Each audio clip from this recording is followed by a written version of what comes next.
And our top story tonight continues to be a deadly weekend plane crash in North Myrtle Beach. Yeah, just hours ago, the Horry County Coroner's Office announced 5 people on board that single-engine plane died. 4 died at the scene of the crash. One person who crews pulled from the wreckage died at the hospital. And we're told the plane crashed in the area of Pete Dye Drive, about 2 miles northwest of the Grand Strand Airport runway.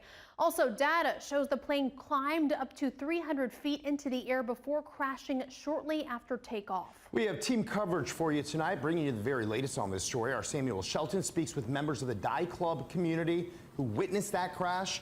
And our Ali Espinosa digs deeper into what the National Transportation Safety Board investigation entails. First, though, our Ashley Listrom takes a close look at the crash itself.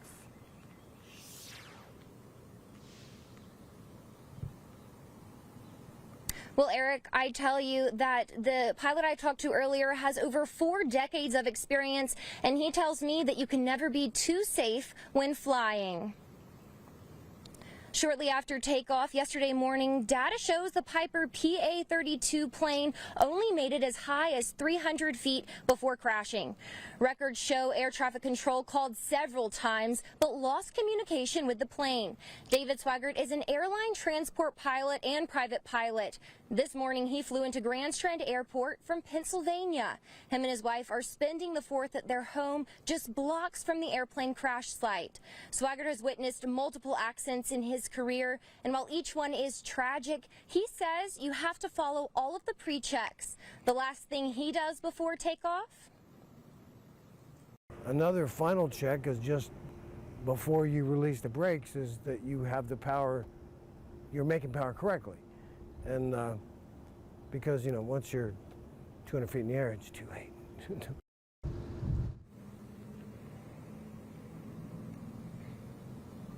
Now, the cause of this situation is still under investigation, and our coverage will continue with WNBF News reporter Samuel Shelton, who talks with those who were first on scene with this scary situation. Some say they heard a loud boom, while others say they saw it seconds before it went down. But all the residents I spoke with in the Dye Club community say it was a scary situation. The FAA says a single-engine Piper PA-32 crashed around 11 Sunday morning. The Horry County Coroner's Office says the 5 people on board all died. Just minutes away from the Intercoastal Waterway, residents here say it was a scary situation, to say the least. This video of the aftermath is what one resident saw up close in person. Mona Dixon tells me she was out front watering her flowers when it all went down, and hearing planes a day later makes her uneasy. Makes you rather nervous. Okay, now we've heard a couple of loud noises from planes while we were sitting on our back patio, and it does make you kind of look up, but you know, it can happen anywhere. My husband and I did walk over there to the area and said a prayer yesterday evening for them. It's rather haunting, and it is the power of prayer and sending those souls on their way. Residents here say their hearts go out to the families impacted. In North Myrtle Beach, Samuel Shelton, WNBF News. The National Transportation Safety Board says it's now in the beginning stages of the investigation into this plane crash, but this isn't the first crash to happen in the Grand Strand. WNBF News reporter Ali Espinosa is digging into what these kinds of investigations actually look like, and she joins us now from the control room with a look at the most recent NTSB investigations right here in the Grand Strand. Ali?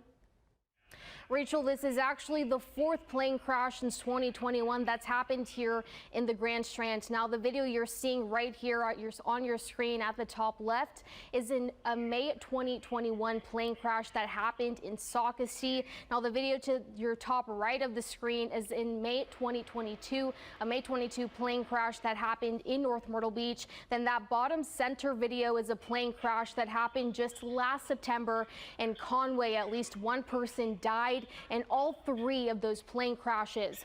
Now, as of 2021, there have been 149 plane crashes in South Carolina. 24 were deadly, with 37 deaths reported. A spokesperson for NTSB says investigators have to document and look at several different factors to determine what may have caused the crash. He says the type of aircraft can impact the length of their investigations. In the style and the type of aircraft, and then there are so many different, especially in general aviation, there are so many different types of aircrafts that we have to look at each one differently. So there are different components to the different types of aircraft. The type of aircraft can play a part in the length of an investigation. And Holloway says all investigations have a physical examination of the plane and the area itself. He says an investigation on a crash like this weekend's could take up to 2 years. Live in the control room, Ali Espinosa, WMBF News. All right, thank you, Allie. And of course, WMBF News will continue to stay on top of this story for you. And just as soon as new information comes in, we'll let you know first through your WMBF News app. So to make sure you get those updates, make sure your notifications are turned on for those up-to-the-minute alerts.